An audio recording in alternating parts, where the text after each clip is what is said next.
¿Te has preguntado alguna vez cuál es la vida que Dios realmente desea para ti? Imagina que existe una guía llena de revelaciones divinas que pueden transformar tu existencia y acercarte más al propósito que el Creador tiene para ti. Desde el amor incondicional hacia Dios hasta el llamado a vivir en fe y obediencia, las enseñanzas de Jesús nos iluminan el camino hacia una vida plena y abundante.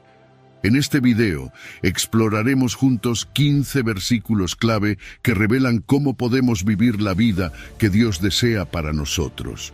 Descubriremos cómo aplicar estas verdades eternas en nuestro día a día, permitiendo que transformen nuestro corazón y nuestras acciones. Antes de continuar, te invito a escribir en los comentarios: «Estoy listo para vivir la vida que Dios tiene para mí». Esta declaración no solo reafirma tu compromiso de seguir su camino, sino que también te prepara para experimentar cómo estas revelaciones pueden cambiar tu perspectiva y fortalecer tu fe. Querido oyente, te animo a quedarte con nosotros hasta el final de este video. Si aún no lo has hecho, suscríbete al canal y activa las notificaciones para que YouTube te avise cuando publiquemos un nuevo video. Comencemos. Número 1. Mateo 22, versículo 37. El amor a Dios, el mandamiento supremo para una vida plena. Fíjate que Jesús, en Mateo 22, 37, nos da un mandamiento que va directo al corazón de nuestra existencia. Amarás al Señor tu Dios con todo tu corazón y con toda tu alma y con toda tu mente. Es como si Jesús estuviera diciendo: si no captas esto, te estás perdiendo lo más importante de todo. Y aquí no está hablando de cualquier tipo de amor. No es un amor superficial, ni uno que se limita a los momentos en que las cosas van bien. Jesús habla de un amor que consume, un amor que lo abarca todo. Y es que, si lo piensas bien, este mandamiento lo cambia todo. Este amor hacia Dios no es solo algo que decimos con palabras, es un amor que transforma nuestras vidas desde lo más profundo. Cuando Jesús menciona amar a Dios con todo el corazón, nos está hablando de un amor que sale desde lo más hondo de nuestro ser, de nuestras emociones. Es el tipo de amor que no tiene reservas. ¿Te ha pasado que alguna vez amaste algo o a alguien con tanta pasión que sentías que no podías contenerlo? Eso es lo que Jesús nos pide para Dios, que ese amor esté presente en cada latido, en cada decisión, en cada acción que tomamos. A veces podemos pensar que amamos a Dios, pero si somos honestos, es fácil que nuestro corazón se desvíe. Las preocupaciones de la vida, las distracciones, las tentaciones del mundo, todo eso puede enfriar nuestro amor por Dios si no lo cuidamos. Por eso, amar a Dios con todo el corazón es una elección constante. No es solo sentir, es decidir amarle una y otra vez, incluso cuando las emociones no están de nuestro lado. Y no solo habla del corazón. Jesús también dice que debemos amar a Dios con toda nuestra alma. Esto ya es algo más profundo, porque el alma representa lo que somos en nuestra esencia, lo más íntimo de nuestra existencia. Cuando le damos nuestra alma a Dios, le estamos entregando todo lo que somos, sin reservas. Es como decirle: Dios, todo lo que tengo, todo lo que soy, te pertenece. Y eso es fuerte, porque implica que no nos guardamos nada para nosotros. No solo le damos lo que nos sobra, sino que le damos lo mejor de nosotros, lo que somos en nuestra totalidad. A veces es fácil decir que amamos a Dios, pero ¿realmente le hemos entregado toda nuestra alma? Esa es una pregunta que tenemos que hacernos todos los días. Luego Jesús nos desafía aún más a amarlo con toda nuestra mente. ¿Te imaginas lo que esto significa? Que todo lo que pensamos, todo lo que razonamos, cada idea que pasa por nuestra cabeza, esté alineada con nuestro amor por Dios. Esto no es fácil, porque vivimos en un mundo lleno de información y distracciones que pueden desviar nuestros pensamientos. Pero aquí es donde entra la importancia de dedicar nuestro intelecto a conocer más a Dios, a estudiar su palabra, a profundizar en quién es Él. No podemos amar lo que no conocemos, ¿verdad? Y eso requiere tiempo, esfuerzo y dedicación. Requiere que renovemos nuestra mente constantemente, como dice Romanos 12:2, para no conformarnos a los pensamientos de este mundo, sino para que nuestros pensamientos estén alineados con los de Dios. Este tipo de amor no se queda solo en palabras o en emociones. Cuando realmente amamos a Dios de esta manera, afecta todo lo que hacemos, influye en nuestras decisiones, en cómo tratamos a los demás, en cómo manejamos nuestras prioridades, porque cuando Dios es el centro de nuestras vidas, todo lo demás se organiza a su alrededor. Y esto se refleja también en nuestra obediencia. Jesús dijo que, si le amamos, guardaremos sus mandamientos, Juan 14:15. Es decir, no obedecemos por obligación, sino porque le amamos. La obediencia fluye naturalmente de un corazón que ama a Dios. Finalmente, Jesús conecta este mandamiento de amar a Dios con otro, amar a nuestro prójimo. Porque no podemos decir que amamos a Dios si no amamos a las personas que nos rodean. El amor a Dios y el amor al prójimo están entrelazados, y aquí es donde a veces nos cuesta, porque amar a los demás no siempre es fácil. Pero si realmente hemos experimentado el amor de Dios, si estamos llenos de ese amor, no podemos evitar que se desborde hacia los demás. Ahora, déjame hacerte una pregunta. ¿Cómo estás amando a Dios hoy? ¿Es un amor de palabras o es un amor que transforma todo lo que eres? Piensa en esto, porque ese es el tipo de amor que Jesús nos llama a vivir. Y aunque no es fácil, vale la pena cada esfuerzo, porque ese amor no solo cambia nuestras vidas, sino que también transforma el mundo que nos rodea. Número 2, Mateo 6, versículo 33. Buscad primero el reino de Dios. Fíjate que Jesús nos deja una enseñanza poderosa en Mateo 6:33. Buscad primero el reino de Dios y su justicia, y todas estas cosas os serán añadidas. A veces nos preocupamos tanto por lo que necesitamos, el dinero, el trabajo, las cosas materiales, que se nos olvida lo esencial. Jesús está diciendo aquí algo revolucionario. En vez de correr detrás de las preocupaciones del día a día, en vez de llenarnos de ansiedad por lo que no tenemos, enfoquemos nuestra vida en buscar primero el reino de Dios. ¿Te imaginas cómo cambiaría tu vida si cada mañana te preguntaras, ¿estoy poniendo a Dios en el primer lugar hoy? Cuando Jesús habla del reino de Dios, no está refiriéndose a un lugar físico. No es un reino como los que vemos en las películas o leemos en los libros de historia. El reino de Dios es su gobierno, su soberanía sobre nuestras vidas. Es cuando nosotros le damos a Dios el control, cuando le decimos, Dios, quiero que seas el rey de mi vida, que tú tomes las decisiones.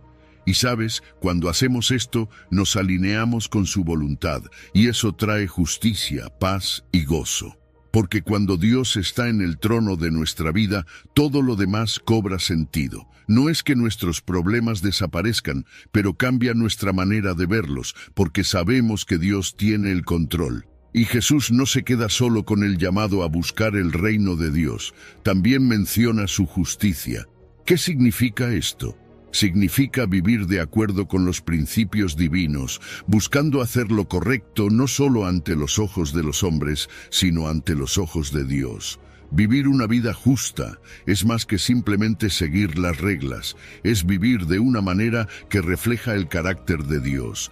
Es tomar decisiones que no solo beneficien a uno mismo, sino que también reflejen el amor y la justicia de Dios en nuestras relaciones, en nuestras acciones diarias. Es un estándar alto, sí, pero es el estándar que nos transforma. Pero aquí viene lo increíble. Jesús no solo nos pide que pongamos a Dios en primer lugar y vivamos de acuerdo a sus principios. Nos promete que si lo hacemos, Dios se encargará de nuestras necesidades. Y cuando Jesús dice, todas estas cosas os serán añadidas, se refiere a las cosas que solemos preocuparnos tanto.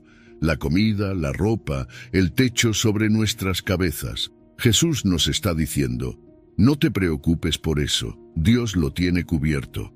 ¿Te das cuenta del alivio que eso trae? En un mundo lleno de ansiedad, de estrés por lo material, Jesús nos ofrece una alternativa. Prioriza a Dios y Él se encargará del resto. Ahora, si lo piensas, esto es todo lo contrario a lo que el mundo nos dice. El mundo nos empuja a buscar primero el éxito, el dinero, la comodidad, el placer personal. Pero Jesús nos llama a una inversión de prioridades. Nos dice que lo primero es lo espiritual, lo eterno, lo que realmente tiene valor. Y esto no es fácil, porque todo a nuestro alrededor nos está gritando que busquemos lo contrario. Pero ahí está el reto. Jesús nos está invitando a vivir de una manera radicalmente diferente, donde confiamos en que, al poner a Dios primero, lo demás caerá en su lugar. ¿Cómo aplicamos esto en la vida diaria? Bueno, primero tenemos que hacer espacio para Dios. ¿Estás dedicando tiempo para orar, para leer su palabra, para buscarle de corazón? Esas son las cosas que nos ayudan a poner a Dios en primer lugar. Luego, hay que tomar decisiones que reflejen esos valores. A veces, esto significa decir no a oportunidades que parecen buenas desde una perspectiva humana, pero que no alinean con lo que Dios quiere para nuestra vida. Otras veces, significa dar un paso de fe, confiando en que Dios proveerá incluso cuando no vemos cómo. Y aquí es donde entra la confianza en la fidelidad de Dios.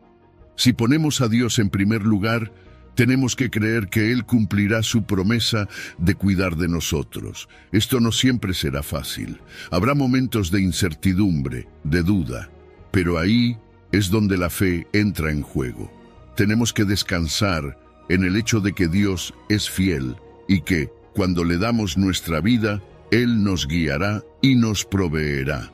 A veces las distracciones del mundo pueden desviar nuestro enfoque y por eso es importante rodearnos de personas que nos apoyen, que nos animen a mantener nuestras prioridades en el lugar correcto. Así que déjame preguntarte, ¿qué lugar ocupa Dios en tu vida hoy? ¿Lo estás buscando primero o hay otras cosas que han tomado ese lugar? Jesús nos llama a una vida de prioridades claras, donde lo primero es lo primero, Dios y su reino. Y si hacemos eso, podemos confiar plenamente en que Él se encargará de lo demás. Número 3. Hebreos 11, versículo 6. La fe que agrada a Dios, creer y buscarlo diligentemente. La fe es el corazón de nuestra relación con Dios. Hebreos 11:6 nos dice algo que, si lo piensas bien, es bastante directo. Sin fe es imposible agradar a Dios.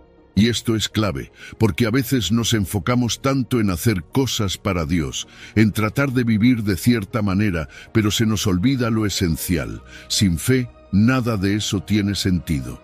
No podemos agradar a Dios simplemente por nuestras acciones externas, sino que lo que verdaderamente le agrada es la confianza profunda en Él.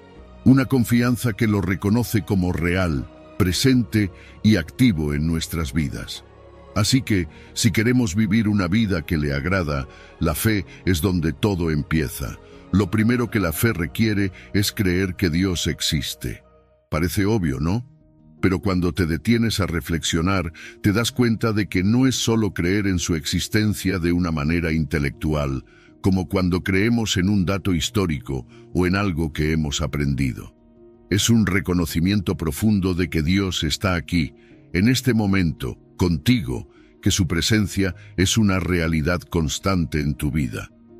Creer en Dios no es algo abstracto o lejano, es reconocer que está vivo, que se preocupa por ti y que tiene el control de todas las cosas. Es ese tipo de fe que transforma la manera en que vives, porque ya no caminas solo, sino que sabes que el Creador del universo camina contigo. Y Dios no solo existe, sino que también es galardonador de los que le buscan. Esta es una promesa increíble, porque Dios no es indiferente a nuestras vidas. Él ve, escucha y responde. A veces podemos sentir que nuestra búsqueda de Dios no está produciendo resultados inmediatos, pero aquí está la verdad. Dios recompensa a quienes le buscan con sinceridad. No se trata solo de recompensas materiales, aunque Él también puede proveer de esa manera, sino de cosas mucho más profundas. Paz, gozo, consuelo, dirección y una intimidad con Él que nada en este mundo puede ofrecer. Cuando buscamos a Dios con todo el corazón, Él se revela a nosotros, y esa es la mayor recompensa que podemos recibir. Pero aquí está el punto clave. Esta búsqueda de Dios tiene que ser diligente. No es algo que hacemos de vez en cuando tenemos tiempo o cuando sentimos que lo necesitamos. Es una búsqueda constante, perseverante. Implica esfuerzo y dedicación. Es como si estuvieras buscando un tesoro escondido.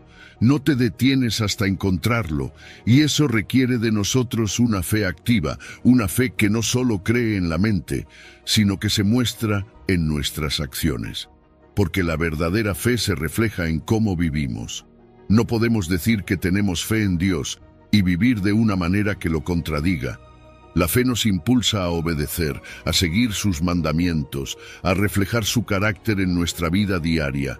Ahora no te voy a mentir, a veces la fe enfrenta obstáculos. Hay días en los que las dudas, los miedos y las distracciones parecen más fuertes que nuestra confianza en Dios, y eso es normal. Todos pasamos por momentos en los que nuestra fe tambalea, pero la clave está en no quedarnos ahí. Necesitamos alimentar nuestra fe a través de la palabra de Dios, pasar tiempo en oración, rodearnos de personas que nos animen a seguir adelante. La fe no es algo estático, es algo que crece y se fortalece con el tiempo, especialmente cuando enfrentamos desafíos y decidimos confiar en Dios a pesar de lo que vemos o sentimos. ¿Y sabes qué? La fe trae recompensas. No estoy hablando solo de bendiciones materiales, aunque Dios ciertamente puede proveer eso. Estoy hablando de las recompensas más profundas, la paz que sobrepasa todo entendimiento, la certeza de que estamos caminando de la mano de Dios, el gozo de saber que somos amados y conocidos por el Creador del universo. Esa es la verdadera recompensa de la fe. Una relación viva y vibrante con Dios, una vida que tiene propósito y dirección porque está anclada en Él. Pensemos en los héroes de la fe que encontramos en la Biblia, personas como Abraham, Moisés, Noé. Todos ellos enfrentaron situaciones que parecían imposibles, pero ¿qué los mantuvo firmes? Su fe en Dios. No porque tuvieran todas las respuestas, sino porque confiaron en el Dios que las tenía. Y esa misma fe es la que tú y yo estamos llamados a tener hoy. No tenemos que ser perfectos, solo tenemos que estar dispuestos a confiar en Él, a buscarle con todo nuestro corazón, sabiendo que Dios es fiel y que al final nunca decepciona a quienes le buscan con sinceridad. Así que déjame preguntarte, ¿cómo está tu fe hoy? ¿Estás buscando a Dios con diligencia? ¿Confías en que Él es galardonador, que recompensará tu búsqueda? Porque esa es la invitación, creer, buscar y vivir una vida de fe activa que agrada a Dios. Y cuando hacemos eso, experimentamos la plenitud de su presencia en cada área de nuestra vida. Número 4. Mateo 5, versículo 8. La pureza de corazón, camino para ver a Dios. La pureza de corazón es algo que Jesús destaca de manera especial en Mateo 5, cuando dice: «Bienaventurados los de limpio corazón, porque ellos verán a Dios». Aquí hay una promesa increíble, ¿no crees? Jesús nos está diciendo que la bendición de un corazón puro es nada más y nada menos que la posibilidad de ver a Dios. Pero, ¿qué significa tener un corazón puro y cómo podemos alcanzar esa pureza en un mundo tan lleno de distracciones y tentaciones? Cuando Jesús habla de limpio corazón, no se refiere solo a evitar el pecado, aunque eso es parte de ello. Está hablando de una pureza que va mucho más allá de lo externo. Es un llamado a ser sinceros en nuestras intenciones, a vivir sin malicia ni engaño, a ser transparentes en nuestra relación con Dios y con los demás. En otras palabras, un corazón puro es uno que no está contaminado por el orgullo, la hipocresía o los deseos egoístas. Es un corazón que busca a Dios de manera genuina, que quiere lo que Él quiere, que se alinea con su voluntad. Y esa pureza tiene una recompensa increíble: ver a Dios. No solo en la eternidad, sino aquí y ahora. Las personas de limpio corazón experimentan una cercanía con Dios que les permite discernir su presencia en su vida diaria. Piénsalo por un momento. ¿Cuántas veces has sentido que Dios está lejos? A menudo no es porque Él esté distante, sino porque nuestros corazones están llenos de cosas que nos impiden verlo. Cuando nuestro corazón está limpio, cuando lo dejamos libre de las cosas que nos distraen de Dios, comenzamos a ver su mano en cada detalle de nuestra vida. Comenzamos a notar su dirección, su consuelo, su paz. Pero este no es un proceso que ocurre de la noche a la mañana. La purificación del corazón es un viaje. Inicia con la confesión y el arrepentimiento, con reconocer que hay áreas en nuestro corazón que necesitan ser limpiadas. Aquí es donde dejamos que Dios entre y transforme lo más profundo de nuestro ser. La pureza de corazón no es algo que podemos lograr por nuestra propia fuerza. Es el resultado de permitir que Dios trabaje en nosotros. Necesitamos depender de Él para que a través del Espíritu Santo nos transforme y nos ayude a vivir de manera que nuestras intenciones y acciones reflejen su carácter. Es importante recordar que lo que está en nuestro corazón se refleja en nuestras acciones. Jesús lo dijo de manera clara: de la abundancia del corazón habla la boca. Mateo. Si nuestro corazón está lleno de pureza, eso se verá en la forma en que tratamos a los demás, en cómo enfrentamos las dificultades, en cómo tomamos decisiones. Un corazón puro produce una vida justa, una vida que busca agradar a Dios en todo. No se trata de ser perfectos, sino de permitir que la pureza interna influya en cada aspecto de nuestra vida exterior. Claro, esto no es fácil. Vivimos en un mundo lleno de tentaciones y distracciones que pueden contaminar nuestro corazón si no estamos vigilantes. Las cosas que vemos, lo que escuchamos, las conversaciones en las que participamos, todo eso puede afectar la pureza de nuestro corazón. Por eso es tan importante cuidar lo que permitimos que entre en nuestra vida. Proteger nuestros ojos, oídos y mente es esencial para mantener un corazón limpio. Y no estamos solos en este proceso. Dios nos ha dado herramientas para ayudarnos. El estudio de la palabra es fundamental porque nos muestra lo que es verdaderamente puro y nos da un estándar a seguir. La oración nos permite abrir nuestro corazón a Dios, pedirle que lo examine y lo limpie. Además, la comunión con otros creyentes nos da apoyo, nos ayuda a mantenernos enfocados y nos da la oportunidad de crecer juntos en santidad. Un corazón puro no solo transforma nuestra relación con Dios, sino también nuestras relaciones con los demás. Cuando tenemos un corazón limpio, nuestras interacciones son más auténticas, más amorosas. La pureza de corazón fomenta la confianza, porque no hay doblez ni engaño. Las personas pueden ver que actuamos con sinceridad, con buenas intenciones, y eso genera relaciones más fuertes, más saludables. Así que, aunque el camino hacia la pureza de corazón puede ser desafiante, las recompensas valen cada esfuerzo. La promesa de ver a Dios, de experimentar su presencia de manera real y tangible en nuestras vidas, es algo que debemos anhelar con todo nuestro ser. Mantengamos nuestros corazones enfocados en Él, permitiendo que su luz brille en nosotros y vivamos de tal manera que nuestra pureza refleje su gloria en todo lo que hacemos. Número 5. Mateo 6, versículo 14. El perdón que libera, clave para la sanidad y la reconciliación. El perdón es algo que, aunque lo escuchamos muchas veces, no siempre es fácil de poner en práctica.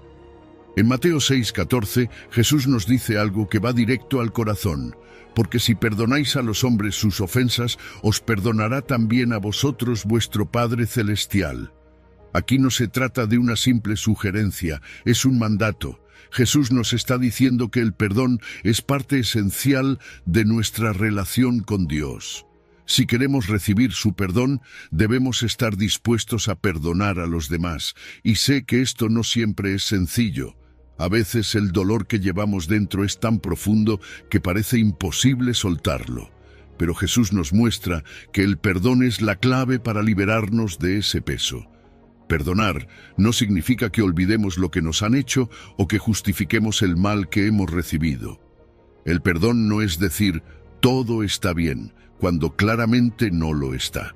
El perdón es una decisión, es elegir liberar al ofensor de la deuda emocional que sentimos que nos debe, no porque lo merezca, sino porque nosotros hemos sido perdonados por Dios de cosas mucho más grandes. Perdonar es soltar ese resentimiento que nos ata, esa amargura que envenena nuestro corazón. Y cuando hacemos eso, algo maravilloso sucede. Comenzamos a experimentar verdadera libertad, porque cuando no perdonamos, somos nosotros quienes cargamos el peso del rencor. El resentimiento es como un veneno que lentamente va destruyendo nuestra paz interior, afectando nuestra salud emocional y hasta nuestras relaciones con los demás. Pero el perdón tiene el poder de liberarnos de todo eso. Nos da paz, una paz que sobrepasa el entendimiento. Nos permite respirar con libertad, sin que esa herida nos controle más. El perdón nos sana, no solo a nivel emocional, sino también espiritualmente. Y es que nuestra capacidad de perdonar está profundamente conectada con nuestra relación con Dios. Jesús nos muestra que perdonar no es opcional, es un reflejo de nuestra comprensión de la gracia de Dios. ¿Cómo podemos recibir el perdón infinito de Dios por nuestros pecados y no estar dispuestos a perdonar a otros? El perdón de Dios no tiene límites, y cuando entendemos eso, algo cambia en nuestro corazón. Nos damos cuenta de que no se trata de quién tiene razón o de si la otra persona merece ser perdonada. Se trata de reflejar la gracia que hemos recibido, porque el rencor y la falta de perdón son como un muro que nos separa de la comunión plena con Dios. Ahora no te voy a mentir, hay ofensas que nos hieren profundamente. A veces la traición, el rechazo o el daño son tan grandes que perdonar parece imposible. Pero aquí es donde necesitamos la ayuda divina. No se espera que lo hagamos por nuestras propias fuerzas. Es Dios quien nos da la gracia y la fuerza para perdonar, incluso cuando sentimos que no podemos. Y el ejemplo más grande de perdón lo tenemos en Jesús. Cuando estaba en la cruz, en medio del dolor, en medio del sufrimiento, ¿qué fue lo que dijo? Padre, perdónalos, porque no saben lo que hacen. Lucas 23. Él perdonó a quienes lo estaban crucificando. Ese es el modelo supremo de amor y misericordia. Entonces, ¿cómo podemos perdonar? Primero, tenemos que reconocer el dolor. No podemos perdonar lo que no estamos dispuestos a enfrentar. Es necesario ser honestos con nosotros mismos y con Dios acerca de lo que nos ha lastimado. Luego, orar. Orar por la persona que nos ha ofendido no es fácil, pero es un paso clave. Cuando oramos por el ofensor, algo comienza a cambiar en nuestro corazón. Finalmente, entregar la situación a Dios. Solo Él puede sanar por completo, solo Él puede darnos la paz que necesitamos. El perdón no solo tiene un impacto en nuestro corazón, sino también en nuestras relaciones. Cuando perdonamos, abrimos la puerta a la reconciliación, a la posibilidad de restaurar lo que se ha roto. No siempre será posible, pero cuando sucede, es un testimonio poderoso del amor de Dios en acción. El perdón fortalece los vínculos, construye puentes donde antes había muros. Y lo más importante, el perdón, es una expresión tangible del amor de Dios en nuestras vidas. Entonces déjame preguntarte, ¿hay alguien a quien necesitas perdonar hoy? Puede que no sea fácil, pero te aseguro que es liberador. Cuando perdonamos, no solo soltamos a la persona que nos ha ofendido, sino que también nos liberamos a nosotros mismos. Y lo más hermoso es que, en ese acto de perdón, nos acercamos más a Dios, experimentamos su paz, su amor y su gracia de una manera más profunda. Número 6. Juan 14, versículo 6. Jesús, el camino, la verdad y la vida para alcanzar a Dios. Jesús lo dejó muy claro en Juan 14:6 cuando dijo, «Yo soy el camino, y la verdad y la vida. Nadie viene al Padre sino por mí». Esta declaración no es algo que podamos tomar a la ligera. Jesús no dijo que era uno de los caminos, ni que había varias formas de llegar a Dios. Él afirmó de manera inequívoca que es el único camino, y esto tiene una implicación inmensa para nosotros. Si realmente creemos en estas palabras, nos damos cuenta de que no hay otra manera de alcanzar a Dios, de experimentar su presencia, su perdón y su amor, si no es a través de Jesús. Él es el puente que nos reconcilia con el Padre, el único mediador entre Dios y los seres humanos. Vivimos en un mundo que cada vez más nos dice que la verdad es relativa, que cada uno puede tener su propia versión de la realidad. Pero Jesús nos presenta una verdad absoluta, una verdad que no cambia. Él no solo nos muestra la verdad, Él es la verdad. Y conocer a Jesús es conocer esa verdad sobre Dios y sobre nosotros mismos, porque cuando lo miramos a Él, descubrimos quién es Dios. Un Dios lleno de amor, de misericordia, pero también de justicia. Y también vemos quiénes somos nosotros, seres necesitados de ese amor y perdón. En un mundo donde todo parece estar cambiando, Jesús es la verdad inmutable, la roca sobre la cual podemos construir nuestras vidas. Pero no solo es el camino y la verdad, también es la vida. Y esto es tan profundo porque no se trata solo de la vida eterna después de la muerte, aunque eso es parte de la promesa. Jesús nos ofrece vida abundante aquí y ahora, una vida llena de propósito, una vida que tiene sentido, una vida transformada por su poder. Sin Él, podríamos estar vivos físicamente, pero espiritualmente estaríamos muertos, vacíos. Jesús nos da esa plenitud que el mundo no puede ofrecer. Y cuando lo seguimos, descubrimos que esa vida verdadera no está en las cosas materiales, en el éxito, ni en las posesiones, sino en una relación íntima con Él. Ahora, seguir a Jesús no es algo que se pueda tomar a la ligera. Es una decisión que requiere de nosotros compromiso, entrega total. Jesús no está buscando una relación superficial, de esas que solo lo buscamos cuando las cosas se ponen difíciles. No, Él quiere todo nuestro corazón. Seguir a Jesús implica rendir nuestras vidas a Él, confiar en Él completamente y caminar en obediencia a sus enseñanzas. Pero la buena noticia es que no lo hacemos solos. Jesús no solo nos mostró el camino, sino que también nos dio el Espíritu Santo para que nos guíe y nos dé la fuerza para vivir de acuerdo a esa verdad. Una de las cosas más desafiantes de este pasaje es la exclusividad de Jesús en cuanto a la salvación. Hoy en día, mucha gente cree que hay muchos caminos para llegar a Dios, que cada uno puede seguir su propia verdad y aún así alcanzar la vida eterna. Pero Jesús es claro, Él es el único camino, no es una de las muchas opciones, es la única. Esto puede sonar difícil de aceptar, especialmente en una cultura que valora tanto la diversidad de creencias.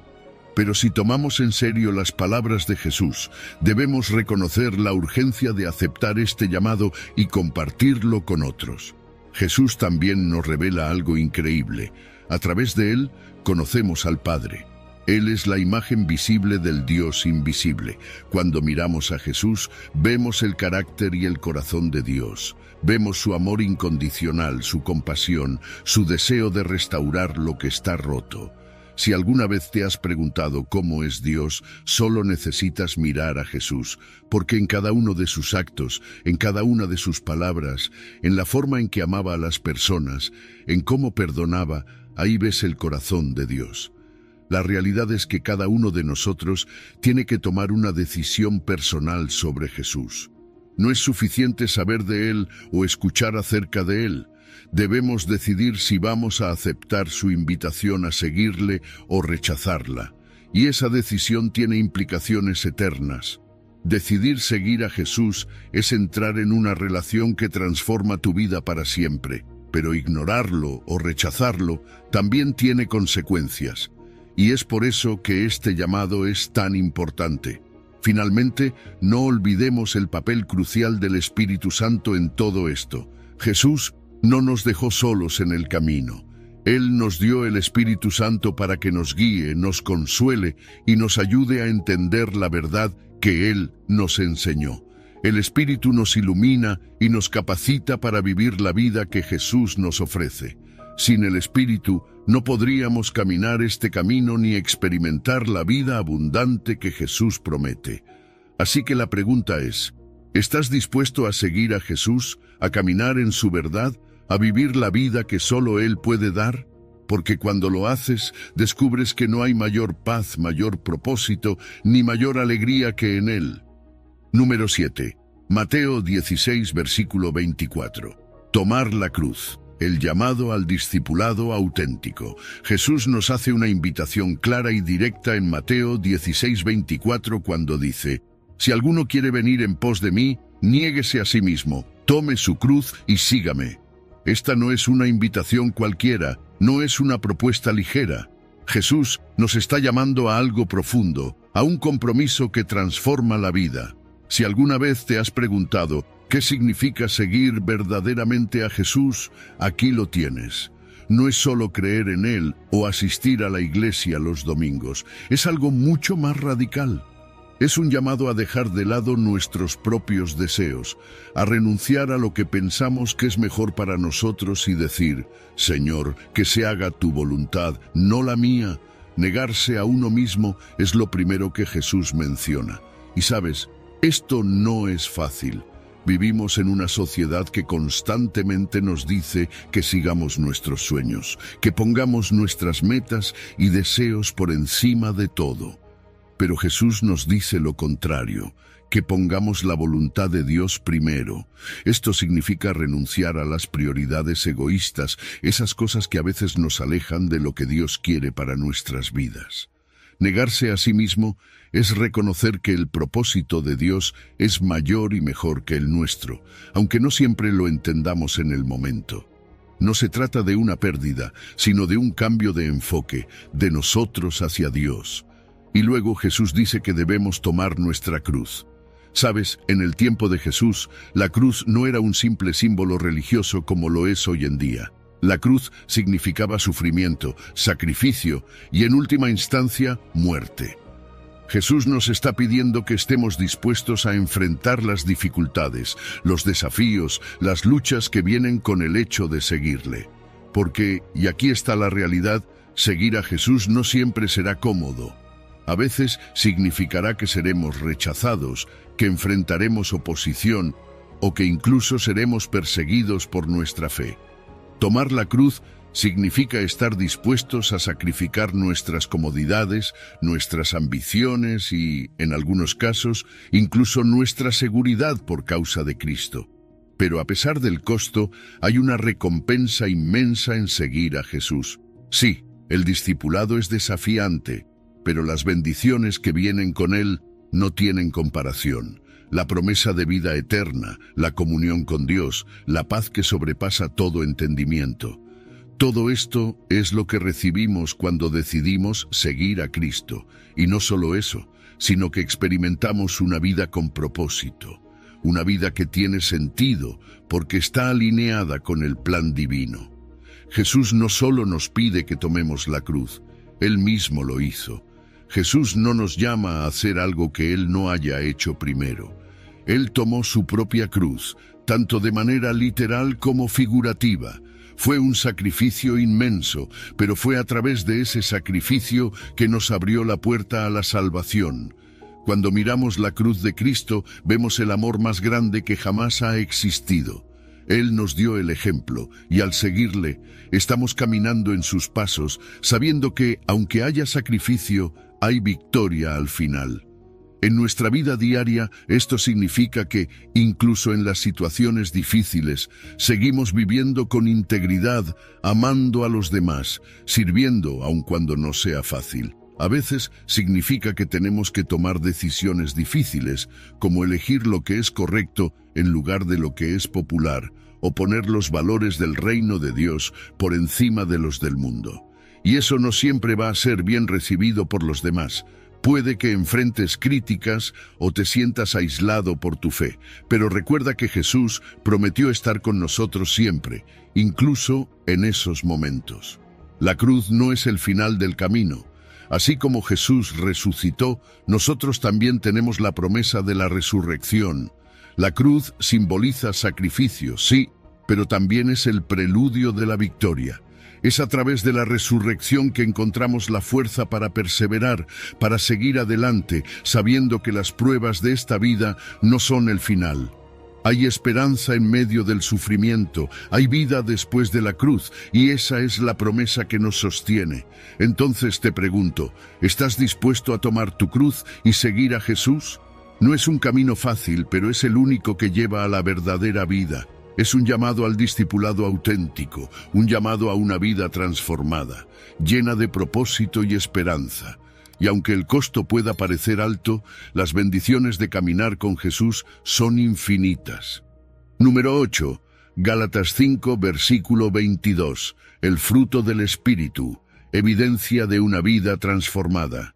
Cuando hablamos del fruto del Espíritu en Gálatas 5:22, no estamos hablando de algo que podemos fabricar por nuestra cuenta. Este fruto es la evidencia de una vida transformada por el Espíritu Santo. Es como cuando ves un árbol cargado de frutos saludables, sabes que ese árbol está bien cuidado, bien nutrido. Lo mismo ocurre con nuestra vida espiritual. Cuando estamos llenos del Espíritu, esos frutos comienzan a manifestarse naturalmente en nosotros. Pero, ¿qué significa realmente vivir una vida que refleje el fruto del Espíritu? Vamos a desglosarlo. El primer aspecto del fruto que se menciona es el amor. Y esto no es cualquier tipo de amor. Estamos hablando de un amor incondicional, el tipo de amor que Dios tiene por nosotros y que nos llama a tener por los demás. Este amor no depende de lo que las personas nos hagan o de cómo se comporten.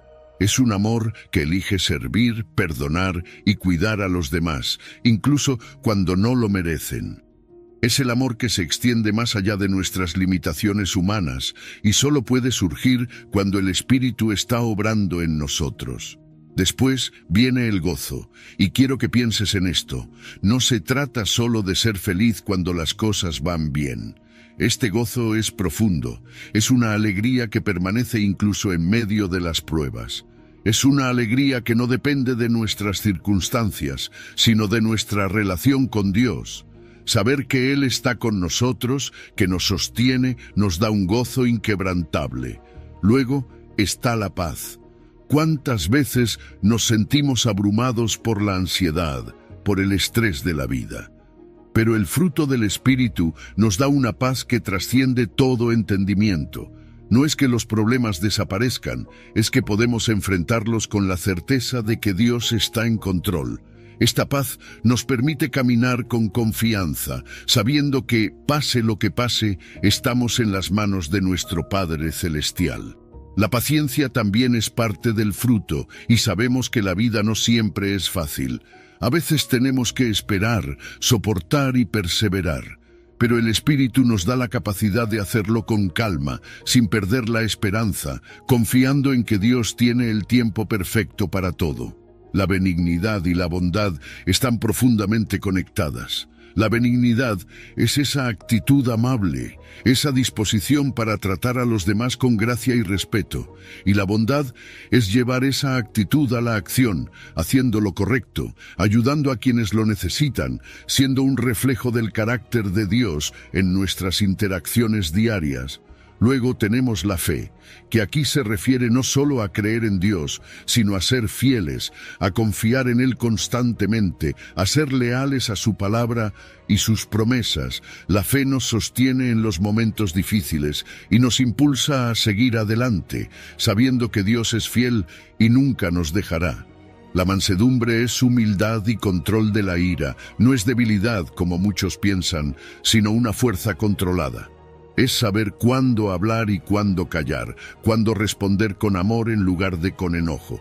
Es la actitud de Jesús, que era poderoso, pero al mismo tiempo humilde y compasivo. Y finalmente la templanza, que es el dominio propio, la capacidad de controlar nuestros deseos y emociones.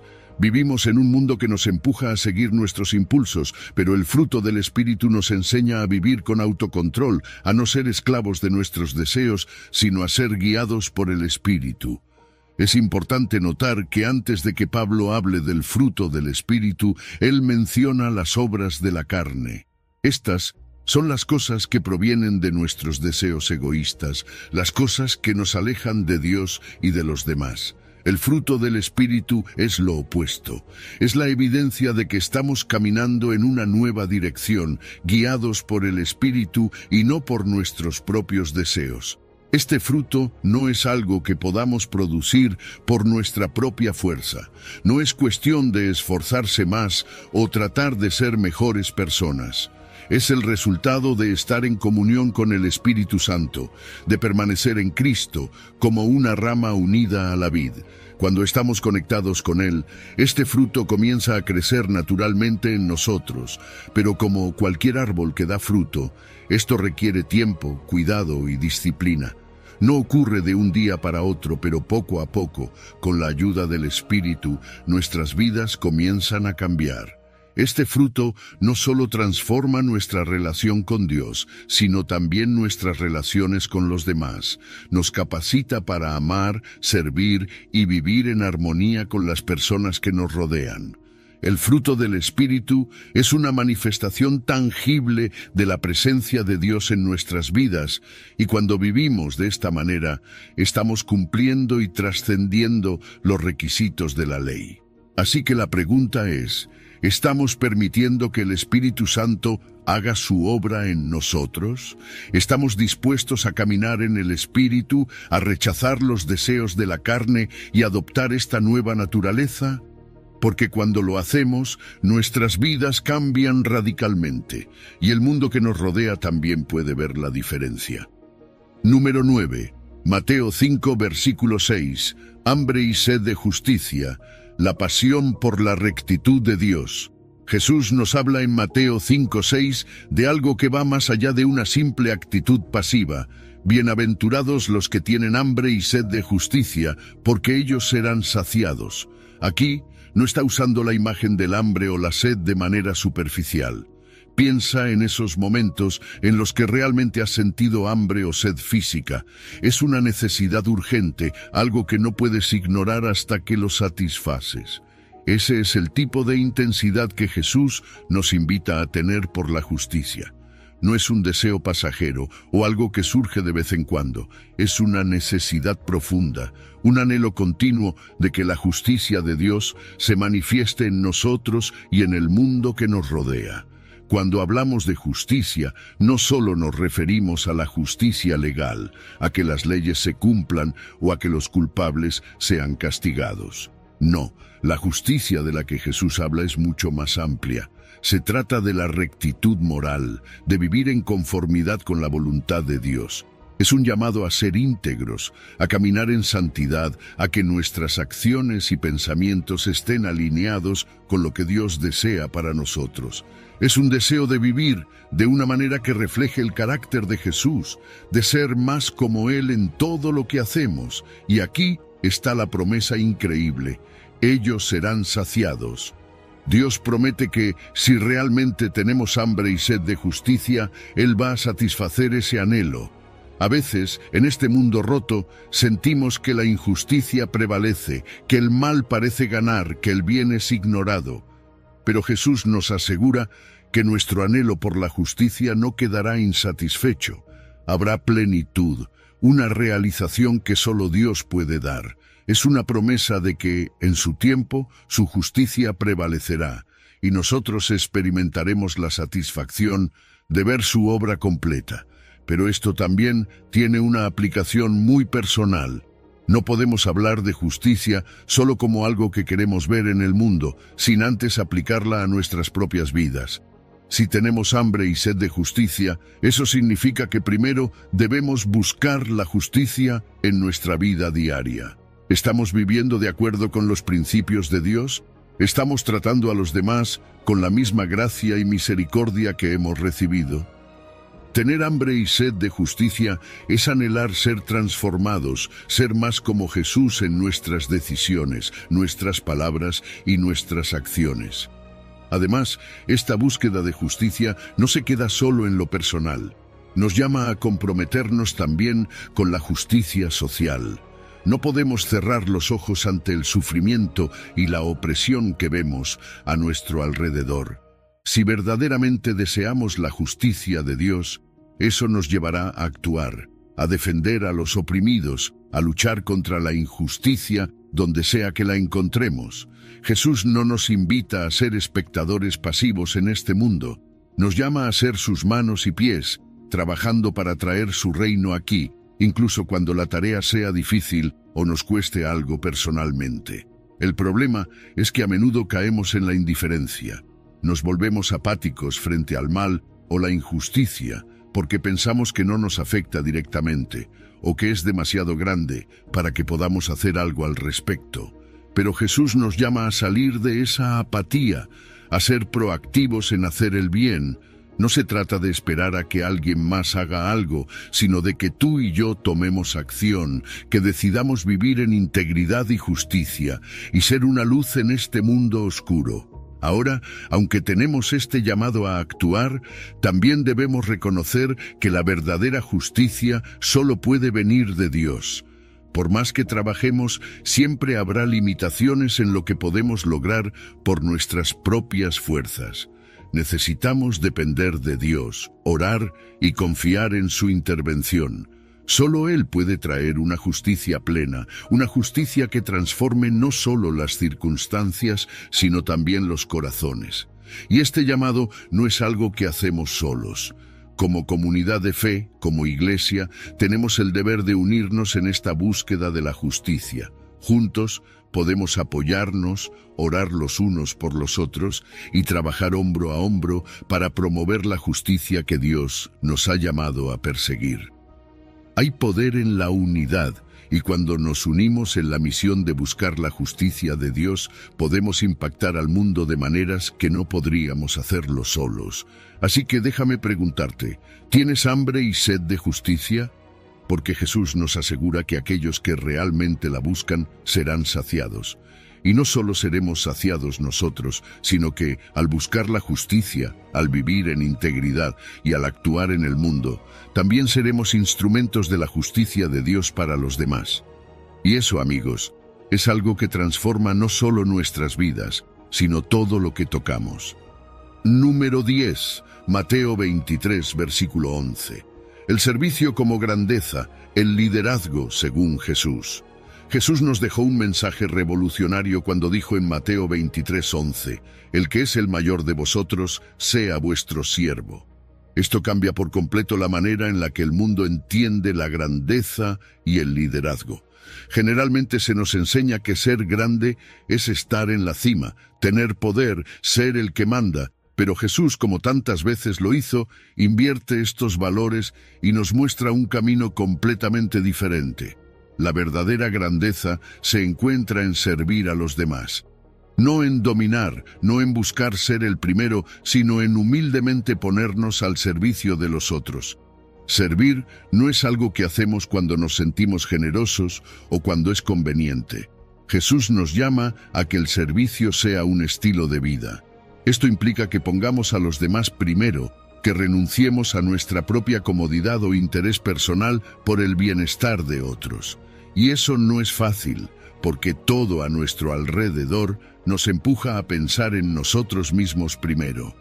Pero el servicio auténtico viene de un corazón humilde, de una disposición constante a ver las necesidades de los demás y actuar para satisfacerlas. Jesús mismo nos dio el mejor ejemplo de lo que significa ser un siervo. Piensa en ese momento en el que lavó los pies de sus discípulos. Aquí estaba el Hijo de Dios, el Creador del universo, tomando la posición más baja en la casa, haciendo un trabajo que normalmente harían los sirvientes. Con esto, nos mostró que la grandeza no está en ser servido, sino en servir. Y lo llevó aún más lejos al entregar su vida por nosotros en la cruz, el acto más grande de servicio y sacrificio que jamás se haya hecho. Su vida entera fue una demostración de lo que significa vivir para los demás. Este es el modelo de liderazgo que Jesús nos invita a seguir. En el mundo, los líderes suelen buscar dominar, controlar, hacer que otros los sigan. Pero Jesús nos muestra que un líder verdadero es aquel que sirve, que guía a los demás poniéndose a su nivel, preocupándose por ellos, levantándolos. Este tipo de liderazgo no solo construye una influencia genuina, sino que también genera un impacto profundo en las personas. Un líder que sirve inspira, porque refleja el corazón de Dios en cada acción. Y cuando hablamos de servir, no solo estamos hablando de hacer algo bueno por los demás. Estamos hablando de algo que transforma relaciones y fortalece comunidades. El servicio tiene un poder increíble para unir a las personas, para crear un sentido de pertenencia y propósito. Además, nos acerca más al corazón de Dios. Al servir, estamos reflejando el amor y la humildad de Cristo, y eso nos llena de una satisfacción que nada más puede dar. Porque al final del día, cuando sirves a otros, no solo les haces bien a ellos, también tu corazón es transformado. Pero claro, hay barreras que todos enfrentamos cuando se trata de servir. El orgullo, el egoísmo, el deseo de reconocimiento, todas estas cosas pueden impedirnos vivir una vida de servicio. A veces queremos que los demás nos vean y nos reconozcan por lo que hacemos, o simplemente no queremos salir de nuestra zona de confort. Pero Jesús nos llama a luchar contra esas tendencias, a renunciar a nuestro propio orgullo y poner a otros primero, incluso cuando nadie más lo nota. El servicio no tiene que ser algo grandioso o espectacular. A veces son los pequeños actos los que marcan la diferencia. Quizás sea ayudar a alguien que lo necesita, ser amable con quien te rodea, ofrecer una palabra de ánimo o simplemente escuchar. El servicio está en las pequeñas cosas del día a día, pero también en los momentos en los que Dios nos llama a dar un paso más allá, a ser generosos en nuestra entrega. Y no podemos olvidar que el servicio es una expresión tangible del amor al prójimo. Cuando servimos, estamos cumpliendo el mandamiento de Jesús, de amar a los demás como a nosotros mismos. El servicio es la manera en que el amor se hace acción, en que nuestras palabras se convierten en algo real y concreto para los que nos rodean. No se trata solo de sentir amor, sino de mostrarlo, de vivirlo a través de nuestros actos. Así que déjame preguntarte, ¿cómo estás sirviendo hoy? Porque no importa quién seas o cuál sea tu posición, Jesús te llama a ser un siervo, a vivir una vida que ponga a los demás primero, a liderar con humildad y amor, y a reflejar el corazón de Dios en todo lo que haces. Y cuando lo hacemos, descubrimos que en el servicio hay una grandeza mucho más profunda que cualquier poder o estatus que el mundo nos pueda ofrecer. Número 11. Proverbios 22, versículo 4. La humildad y el temor del Señor, claves para la riqueza espiritual. Proverbios 22, 4 nos dice algo poderoso. Riquezas, honra y vida son la remuneración de la humildad y del temor de Jehová. Y es que cuando escuchamos palabras como riquezas o honra, nuestro pensamiento puede irse rápidamente hacia cosas materiales, hacia el reconocimiento del mundo. Pero lo que la Biblia nos enseña es que hay un tipo de riqueza y honra mucho más profunda, una que viene directamente de Dios y que solo puede alcanzarse a través de la humildad y el temor reverente a Él. La humildad bíblica no es lo mismo que una falsa modestia, donde fingimos que no somos buenos en algo o que no valemos. No, la verdadera humildad es un reconocimiento sincero de nuestra posición ante Dios. Es darnos cuenta de que todo lo que somos y todo lo que tenemos proviene de Él.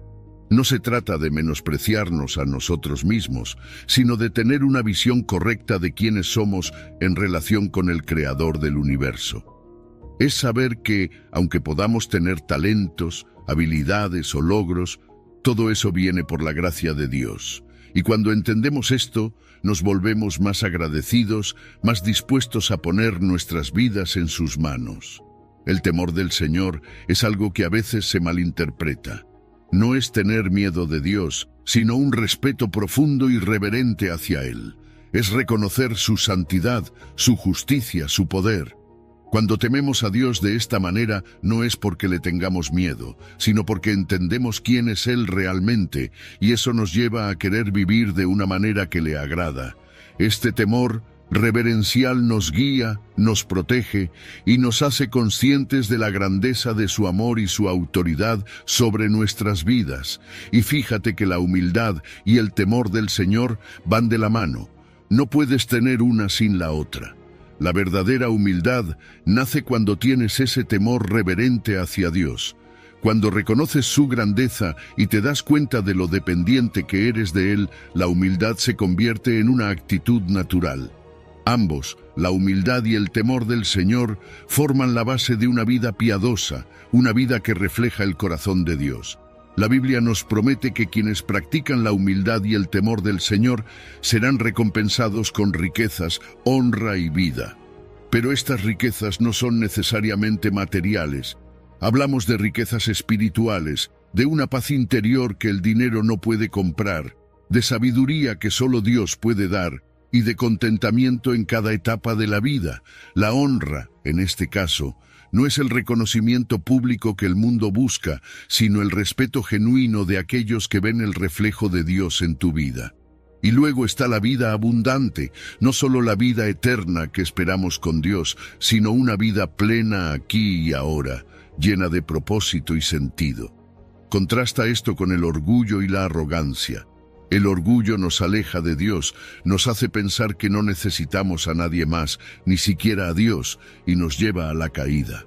Es fácil caer en la trampa del orgullo en un mundo que exalta la autosuficiencia, pero la verdad es que la humildad es lo que realmente nos abre puertas, tanto con Dios como con los demás. La arrogancia cierra corazones, pero la humildad los abre. La Biblia está llena de ejemplos de personas humildes que Dios usó poderosamente. Moisés, a pesar de ser llamado por Dios para liderar a Israel, fue descrito como el hombre más manso de la tierra. ¿Y qué decir de Jesús, el mismo Hijo de Dios, que no solo vino a salvarnos, sino que se arrodilló para lavar los pies de sus discípulos? Si Jesús, siendo quien es, mostró ese nivel de servicio y humildad, ¿cuánto más debemos nosotros seguir su ejemplo? Pero, ¿cómo cultivamos esta humildad y temor del Señor en nuestra vida diaria? Primero, necesitamos meditar en la grandeza de Dios. Cuando reflexionamos sobre su poder, su santidad y todo lo que ha hecho por nosotros, nuestra actitud cambia. Reconocemos nuestras limitaciones y nuestra necesidad de Él. Practicar la gratitud y el servicio a los demás también es clave. Cuando servimos sin esperar nada a cambio, comenzamos a ver el mundo desde la perspectiva de Dios, amando a los demás como Él los ama. El impacto de vivir con humildad y temor del Señor es enorme. Nuestras relaciones se vuelven más saludables porque dejamos de lado el orgullo que tantas veces genera conflictos. Tomamos decisiones más sabias y justas porque estamos alineados con los principios de Dios. Y sobre todo, nuestra perspectiva cambia. Ya no se trata de nosotros, sino de vivir para glorificar a Dios y servir a los demás. Así que al final, la pregunta es, ¿estamos dispuestos a vivir una vida marcada por la humildad y el temor del Señor? Porque cuando lo hacemos, no solo experimentamos la paz y la plenitud que Él nos promete, sino que también reflejamos su gloria a un mundo que tanto necesita ver su amor en acción. Número 12. Romanos 12, versículo 2. Transformación de la mente, no conformarse al mundo. En Romanos 12:2, Pablo nos da un mandato muy claro. No os conforméis a este siglo, sino transformaos por medio de la renovación de vuestro entendimiento. Esta es una advertencia crucial para nosotros como creyentes, porque el mundo constantemente nos empuja a adoptar sus valores, sus estándares, su manera de ver las cosas. Pero Pablo nos dice que no podemos simplemente dejar que la corriente del mundo nos arrastre. Conformarse significa aceptar sin cuestionar, adaptarse a los patrones del entorno sin pensar si están alineados con lo que Dios dice. Y sabes, esto puede suceder más fácil de lo que pensamos. A veces, sin darnos cuenta, empezamos a ver la vida como la ve el mundo, a valorar lo que el mundo valora, a seguir las modas, las opiniones y las actitudes que nos rodean. Pero la vida cristiana nos llama a algo completamente diferente. No se trata de quedarnos quietos, sino de una transformación continua. Esa palabra, transformaos, nos habla de un proceso que no termina. No es algo que sucede de la noche a la mañana, sino que es un cambio profundo, desde adentro, que afecta a cada aspecto de nuestra vida. Y este cambio no es simplemente un ajuste externo, es una renovación completa de nuestro entendimiento, de nuestra manera de pensar. Este proceso de renovación empieza en la mente. Es como si Dios estuviera diciendo, cambia la forma en que ves las cosas y todo lo demás cambiará. La mente es el campo de batalla donde se deciden nuestras acciones, nuestras decisiones, incluso nuestros deseos. Y cuando nuestra mente es renovada, no solo vemos el mundo de una manera diferente, sino que empezamos a vivir de manera diferente. ¿Y cómo se renueva nuestra mente? A través de la palabra de Dios. Es en la Biblia donde encontramos la verdad, donde descubrimos los principios divinos que nos transforman.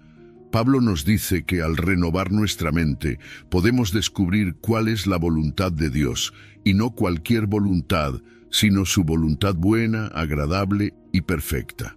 A veces nos frustramos porque queremos saber cuál es el plan de Dios para nuestras vidas, pero no dedicamos tiempo a renovar nuestra mente. Queremos respuestas inmediatas sin hacer el trabajo interno, que implica estar alineados con los pensamientos de Dios. Pero es a medida que nuestra mente es transformada que comenzamos a discernir, a comprender lo que Dios quiere para nosotros. Y déjame decirte, su voluntad siempre es lo mejor. Aunque a veces no lo entendamos al principio, con el tiempo descubrimos que lo que Dios tiene para nosotros es infinitamente mejor de lo que nosotros podríamos planear. Ahora la pregunta es, ¿cómo renovamos nuestra mente de manera práctica? Primero, a través del estudio de la palabra de Dios. No se trata solo de leer la Biblia de vez en cuando, sino de profundizar en ella, de permitir que sus enseñanzas transformen la manera en que pensamos. Luego está la oración. Hablar con Dios no solo fortalece nuestra relación con Él, sino que nos ayuda a alinear nuestros pensamientos con los suyos. Y la meditación también es clave. No me refiero a una meditación vacía, sino a reflexionar profundamente en las verdades de Dios, en sus promesas, en su carácter. Una mente renovada impacta cada aspecto de nuestra vida diaria. Nuestras decisiones comienzan a basarse en los principios de Dios, no en las presiones culturales o sociales. Cuando el mundo nos dice que tomemos atajos, que busquemos el éxito a cualquier costo, una mente renovada nos lleva a seguir los caminos de Dios, incluso cuando parecen más difíciles. Resistimos la tentación, no porque tengamos una fuerza de voluntad inquebrantable, sino porque nuestras prioridades han cambiado y ahora valoramos lo que Dios valora. La paz interior es otro de los grandes beneficios de una mente renovada. Cuando estamos alineados con los pensamientos de Dios, encontramos una claridad de propósito que el mundo no puede darnos. Ya no estamos corriendo detrás de lo que todos dicen que necesitamos, sino que caminamos con la seguridad de que estamos en el centro de la voluntad de Dios. Tenemos ejemplos en la Biblia de personas que no se conformaron al mundo. Piensa en Daniel, quien rehusó contaminarse con la comida del rey, aun cuando hacerlo lo exponía a riesgos. O en los apóstoles, quienes predicaron a pesar de las prohibiciones y amenazas. Estos hombres no permitieron que el sistema del mundo moldeara su fe. En cambio, eligieron ser transformados por Dios y mantenerse firmes en sus convicciones. Entonces, la pregunta es, ¿cómo estamos nosotros renovando nuestra mente hoy? ¿Estamos permitiendo que el mundo nos moldee o estamos buscando ser transformados por Dios? La transformación no es solo posible, es una promesa, y cuando permitimos que Dios renueve nuestra mente, no solo nos damos cuenta de su voluntad, sino que comenzamos a vivir una vida llena de propósito, paz y alineada con lo que realmente importa. Número 13. Proverbios 11, versículo 24. La generosidad que enriquece, dar para recibir más. Sabes, cuando pensamos en dar, muchas veces nuestra mente se va directamente a lo que podemos perder. Es fácil caer en esa trampa, ¿verdad? Pensar que al dar de lo que tenemos, ya sea dinero, tiempo o energía, nos quedaremos con menos. Pero la Biblia, como tantas veces, nos muestra una verdad totalmente contraria. En Proverbios 11:24 leemos: hay quienes reparten y les es añadido más, y hay quienes retienen más de lo que es justo, pero vienen a pobreza. Esto suena paradojal, pero aquí está la clave del reino de Dios. Cuando damos, no perdemos, ganamos. Este es uno de esos principios que desafían la lógica del mundo. Al dar generosamente, en lugar de disminuir, recibimos más. No siempre de la manera en que lo esperamos, pero las bendiciones llegan. Y no solo se trata de recibir más en términos materiales. Al ser generosos, se nos abren puertas a bendiciones mucho más profundas. Paz interior, gozo, satisfacción por saber que hemos ayudado a otros. Y aquí está el contraste. Quienes se aferran a lo que tienen, quienes retienen más de lo justo, a menudo terminan en pobreza, no solo material, sino también espiritual y emocional. Esto ocurre porque cuando retenemos, cuando somos avaros, demostramos que no confiamos realmente en la provisión de Dios. Nos decimos a nosotros mismos que debemos aferrarnos a lo que tenemos por miedo a que no haya suficiente mañana. Pero la generosidad, al contrario, refleja un corazón que confía plenamente en que Dios es quien provee. Al dar, estamos declarando: Señor, confío en que tú siempre tendrás cuidado de mí. Y la generosidad no es solo una cuestión de dar dinero, va mucho más allá. Es una actitud del corazón. Ser generoso es estar dispuesto a compartir de lo que somos, de lo que tenemos. Puede ser nuestro tiempo, nuestro talento, nuestras palabras de aliento. A veces, una sonrisa, una escucha atenta o un pequeño acto de servicio puede significar mucho más que una gran cantidad de dinero. La generosidad es una manera de reflejar el amor de Dios al mundo. Y lo más increíble es que, al hacerlo, también nos beneficiamos nosotros. Dios nos ha prometido bendiciones asociadas a la generosidad.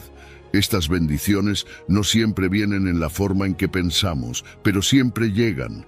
A nivel espiritual, experimentamos una satisfacción interna, una paz que solo proviene de saber que estamos caminando en los caminos de Dios. A nivel material, Dios también puede proveernos más de lo que necesitamos, no para que acumulemos, sino para que sigamos siendo un canal de bendición para otros.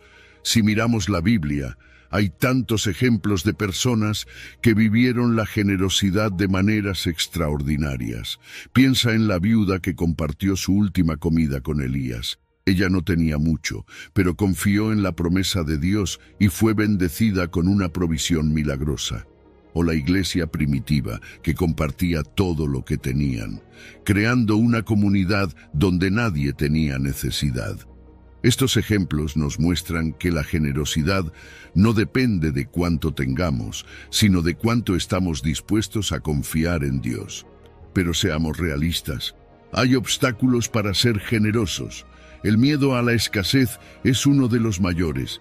Nos preocupa que si damos, nos quedaremos sin nada. También está el egoísmo, ese impulso natural de querer acumular para nosotros mismos. Vivimos en una sociedad que nos enseña a pensar primero en nosotros, a ser autosuficientes, pero Dios nos llama a una mentalidad diferente, la de vivir con las manos abiertas, sabiendo que cuando damos, Él siempre nos provee. La generosidad también fomenta algo hermoso en la comunidad. Cuando somos generosos, no solo estamos bendiciendo a los demás, estamos construyendo puentes, creando unidad y amor entre las personas. Imagina una comunidad donde todos están dispuestos a dar de sí mismos, no por obligación, sino por amor. Esa es la visión que Dios tiene para su pueblo, y cuando vivimos así, nuestra generosidad se convierte en un testimonio del amor de Dios al mundo.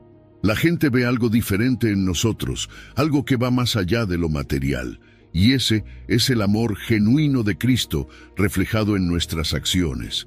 Entonces la pregunta para ti hoy es: ¿Cómo puedes empezar a vivir con una generosidad que enriquece?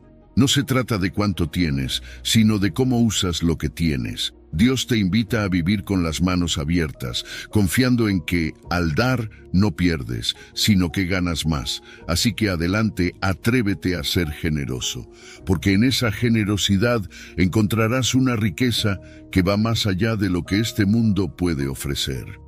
Número 14. Primera de Tesalonicenses 5, versículo 18. La gratitud en toda circunstancia, la voluntad de Dios para nosotros. La gratitud es algo que todos reconocemos como importante, pero cuando Pablo nos dice en Tesalonicenses 5:18, «Dad gracias en todo porque esta es la voluntad de Dios para con vosotros en Cristo Jesús», es como si nos retara a ir más allá de lo que entendemos por gratitud. No está diciendo que demos gracias solo cuando todo va bien, cuando las cosas están a nuestro favor, sino que debemos agradecer en todo, en cualquier circunstancia. Esto puede parecer imposible a veces, especialmente cuando enfrentamos momentos difíciles o pruebas que no entendemos, pero justamente ahí es donde Dios nos llama a confiar en su soberanía. La gratitud es más que una simple emoción, es una actitud constante que Dios nos invita a adoptar. Y lo más interesante de este versículo es que nos dice que dar gracias no es opcional, es la voluntad de Dios para nosotros. Esto significa que la gratitud es un mandato divino, pero también una llave que abre puertas a una vida más plena. Al agradecer en todas las circunstancias, estamos expresando nuestra confianza en que Dios tiene el control, en que, aunque no veamos el panorama completo, Él sí lo ve y tiene un plan perfecto. Cuando vivimos agradecidos, los beneficios son impresionantes. Espiritualmente, experimentamos una paz profunda, porque en la gratitud encontramos descanso en el plan de Dios. Nos llenamos de alegría, porque reconocemos las bendiciones que nos rodean. Nuestra fe se fortalece, porque agradecer en todo implica depender completamente de Dios, sabiendo que Él está obrando en nuestras vidas, incluso en medio de las pruebas. Emocionalmente, la gratitud reduce el estrés y la ansiedad, porque en lugar de enfocarnos en lo que nos falta, aprendemos a ver lo que ya tenemos, lo que Dios ya ha hecho. Además, la gratitud tiene el poder de transformar nuestras perspectivas. ¿Alguna vez has notado cómo cambia todo cuando decides agradecer en lugar de quejarte? De repente, las situaciones no parecen tan oscuras. Nos damos cuenta de que, incluso en medio de las dificultades, Dios sigue siendo bueno y sigue proveyendo. La gratitud nos permite ver las bendiciones que tal vez antes pasábamos por alto. Nos enseña a enfocarnos en lo positivo, en lo que Dios está haciendo, en lugar de quedarnos atrapados en lo que falta o en lo que nos duele. Entonces, ¿cómo podemos cultivar esta actitud de gratitud en nuestras vidas diarias? Una manera muy práctica es llevar un diario de gratitud. Cada día puedes anotar algunas cosas por las cuales estás agradecido, por más pequeñas que sean. Este hábito te ayuda a enfocarte en las bendiciones y a ver con mayor claridad cómo Dios está obrando en tu vida. La oración de acción de gracias también es clave. Dedica momentos a hablar con Dios solo para agradecerle, sin pedir nada, solo expresando tu gratitud por su fidelidad y su amor. Además, compartir tus testimonios con los demás puede ser muy edificante, tanto para ti como para aquellos que escuchan. Cuando cuentas lo que Dios ha hecho por ti, no solo recuerdas sus bendiciones, sino que también inspiras a otros a reconocer la obra de Dios en sus vidas. Es importante recordar que la gratitud no se trata de ignorar el dolor o las dificultades.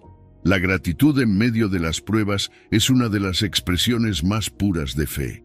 Reconocer que, aunque no entendamos lo que está pasando, Dios tiene un propósito y puede usar incluso nuestras dificultades para nuestro bien. En momentos de prueba, dar gracias no significa que no estemos sufriendo, sino que reconocemos que Dios está con nosotros en medio del sufrimiento. Esa gratitud fortalece nuestra dependencia de Él y nos da la confianza de que Él es fiel para cumplir su promesa. La gratitud también tiene un impacto profundo en nuestras relaciones. Cuando vivimos con una actitud agradecida, no solo cambia nuestra relación con Dios, sino también nuestras relaciones con los demás. Un corazón agradecido fomenta un ambiente positivo y edificante. Somos más propensos a valorar a las personas que nos rodean, a reconocer sus esfuerzos y a expresarles nuestro aprecio. Esto mejora la comunicación, fortalece los lazos y crea una atmósfera de amor y gratitud mutua. Incluso en la Biblia encontramos poderosos ejemplos de gratitud en medio de situaciones difíciles. Pablo y Silas cantaron himnos de gratitud a Dios mientras estaban en prisión. Un acto de fe que resultó en un milagro. ¿Y qué decir de Job, quien a pesar de haberlo perdido todo, bendijo a Dios en su aflicción? Estos ejemplos nos muestran que, aunque las circunstancias puedan ser duras, siempre podemos encontrar una razón para agradecer. Así que la pregunta es, ¿cómo podemos empezar a vivir con más gratitud hoy? No importa lo que estés enfrentando, siempre hay algo por lo cual dar gracias, y cuando lo haces, no solo alineas tu vida con la voluntad de Dios, sino que también abres tu corazón para recibir su paz y su gozo en una medida que el mundo no puede entender. La gratitud transforma, y Dios nos invita a experimentarlo todos los días. Al llegar al final de este recorrido por las revelaciones de Jesús sobre la vida que Dios desea para nosotros, espero que cada versículo haya tocado tu corazón y te haya inspirado a profundizar en tu relación con el Creador. Te animo a no dejar que este momento sea pasajero. Permite que estas verdades se arraiguen en tu corazón y se reflejen en tus acciones diarias. Ama a Dios con todo tu ser. Busca primero su reino, camina en fe, practica la generosidad y vive en gratitud. Cada paso que des en este camino te acercará más al plan perfecto que Dios tiene para ti. Si este mensaje ha resonado contigo, te invito a compartir este video con alguien que también pueda beneficiarse de estas enseñanzas. Juntos podemos difundir la luz y el amor de Dios a más corazones necesitados. Y si aún no lo has hecho, considera suscribirte al canal para continuar explorando y profundizando en la sabiduría bíblica. Tu apoyo nos ayuda a seguir compartiendo contenido que edifica y transforma vidas. Que Dios te bendiga y te guíe en cada paso de tu jornada espiritual. Si has llegado al final de este video, eres una persona dedicada y comprometida con el crecimiento espiritual y el acercamiento a Dios. El hecho de que hayas llegado hasta el final demuestra tu determinación para absorber conocimiento y aplicarlo en tu vida. Sigue buscando sabiduría y trabajando para fortalecer tu fe y tu relación con Dios. Recuerda que el aprendizaje y el acercamiento a Dios son un viaje continuo y gratificante. Mis videos ayudan a las personas de cualquier edad a acercarse a Dios, redescubriendo enseñanzas olvidadas y profundizando en la palabra divina. Comenta, estoy más cerca de Dios, para hacernos saber que llegaste hasta aquí y que estás en este camino de fe con nosotros.